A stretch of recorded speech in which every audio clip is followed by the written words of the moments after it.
तो चलिए आज फटाफट एक क्विक रिवीजन करते हैं केमिस्ट्री के एक बहुत ही ज़रूरी चैप्टर का, विलयन यानी कि सॉल्यूशंस। अगर केमिस्ट्री का सॉल्यूशंस चैप्टर कुछ ही मिनटों में रिवाइज करना है और चाहते हैं कि पूरा कॉन्सेप्ट एकदम क्रिस्टल क्लियर हो जाए, तो आप बिल्कुल सही जगह पर हैं। चलिए शुरू करते हैं। देखिए, ये जो माइंड मैप है ना, यही है हमारा गाइड। हम इसकी हर एक ब्रांच को पकड़कर एक एक करके समझेंगे और आप देखेंगे कि कैसे पूरा चैप्टर आपस में कनेक्टेड है। सब कुछ एकदम साफ हो जाएगा। ठीक है, तो सबसे पहले एकदम बेसिक सवाल से शुरू करते हैं। आखिर ये विलयन यानी सॉल्यूशन होता क्या है? बहुत सिंपल है। एक विलयन मतलब सॉल्यूशन दो या दो से ज्यादा चीजों का एक होमोजीनियस मिक्सचर है। मतलब ऐसा मिक्सचर जिसमें सब कुछ एक जैसा घुल मिल जाए। जो चीज कम मात्रा में होती है उसे हम कहते हैं विलेय यानी सॉल्यूट, और जो ज्यादा मात्रा में होती है वो कहलाती है विलायक यानी सॉल्वेंट। अच्छा, अब ये जो सॉल्यूशंस है ना, ये कई तरह के हो सकते हैं। जैसे पानी में चीनी घोल दी तो वो हुआ सॉलिड इन लिक्विड। हम जो सांस लेते हैं हवा, वो है गैस इन गैस। और हाँ, हमारी पसंदीदा कोल्ड ड्रिंक्स, वो तो गैस इन लिक्विड का एक परफेक्ट एग्जाम्पल है। चलिए अब आगे बढ़ते हैं कॉन्सेंट्रेशन पर, जिसे हिंदी में सांद्रता कहते हैं। मतलब हम ये कैसे पता लगाएं कि किसी सॉल्वेंट में कितना सॉल्यूट घुला हुआ है। इसको मापने के कुछ तरीके हैं।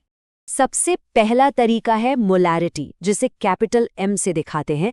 ये सिंपली सोल्यूट के मोल्स को सोल्यूशन के वॉल्यूम से, जो कि लीटर्स में होता है, डिवाइड करके निकलती है। दूसरा तरीका है मोलैलिटी, जिसे स्मॉल m से दिखाते हैं। अब यहाँ थोड़ा ध्यान देना है। इसमें हम सोल्यूट के मोल्स को सॉल्वेंट के मास से डिवाइड करते हैं, जो किलोग्राम में होता है। याद रखिए, यहाँ मास है, वॉल्यूम नहीं। और फिर आता है मोल फ्रैक्शन, जिसे x से डिनोट करते हैं। ये बस एक रेशियो है, किसी एक कंपोनेंट के मोल्स डिवाइडेड बाय सॉल्यूशन में मौजूद सारे कंपोनेंट्स के टोटल मोल्स। अब यहाँ आता है एक बहुत ही इंपॉर्टेंट पॉइंट, इसको बिल्कुल ध्यान से सुनिएगा। मोलैरिटी, क्योंकि वो वॉल्यूम पर डिपेंड करती है, टेम्परेचर बदलने पर बदल जाती है। लेकिन मोलैलिटी, जो मास पर डिपेंड करती है, वो टेम्परेचर के साथ नहीं बदलती, वो कांस्टेंट रहती है। ये एक बहुत ही क्रूशियल डिफरेंस है।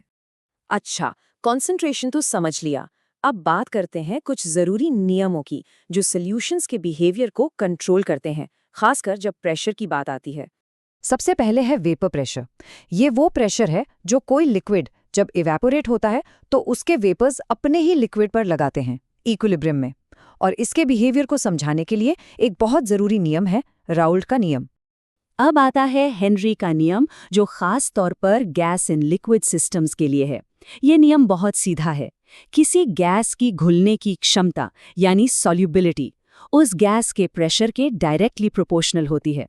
मतलब जितना ज्यादा प्रेशर बढ़ाएंगे, उतनी ही ज्यादा गैस लिक्विड में घुलेगी। और ये नियम हमारी रोज की जिंदगी से जुड़ा है। कोल्ड ड्रिंक्स की बोतल खोलते ही जो फिज निकलती है, वो इसी नियम का कमाल है। स्कूबा डाइवर्स को जो द बेंड्स नाम की कंडीशन का खतरा होता है, उसके पीछे भी यही लॉ है। और पहाड़ों पर ऊंचाई में सांस लेने में जो दिक्कत होती है, वो भी इसी से रिलेटेड है। चलिए अब वापस राउल्ट के नियम पर चलते हैं और उसी के बेसिस पर देखते हैं कि सॉल्यूशंस कितने तरह के होते हैं, आइडियल और नॉन आइडियल। तो इन दोनों में फर्क क्या है? देखिए, आइडियल सॉल्यूशंस वो हैं जो राउल्ट के नियम को हर हाल में मानते हैं।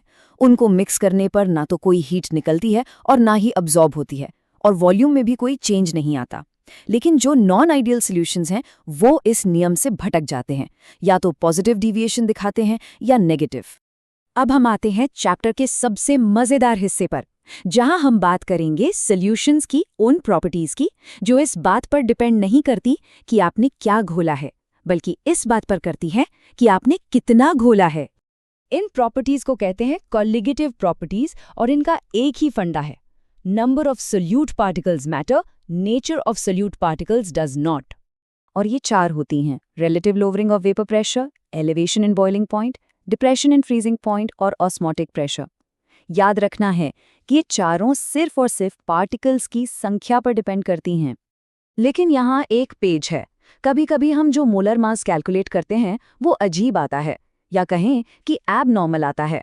ऐसा तब होता है जब सोल्यूट के पार्टिकल्स सॉल्यूशन में जाकर या तो टूट जाते हैं, जिसे कहते हैं डिसोसिएशन, या फिर जुड़ जाते हैं, जिसे कहते हैं एसोसिएशन।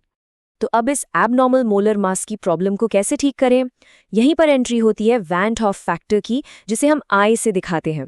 ये करेक्शन फैक्टर है जो हमारी सारी कैलकुलेशंस को सही कर देता है by accounting for the actual number of particles. तो बस हमने इस माइंड मैप की हर एक ब्रांच को कवर कर लिया है।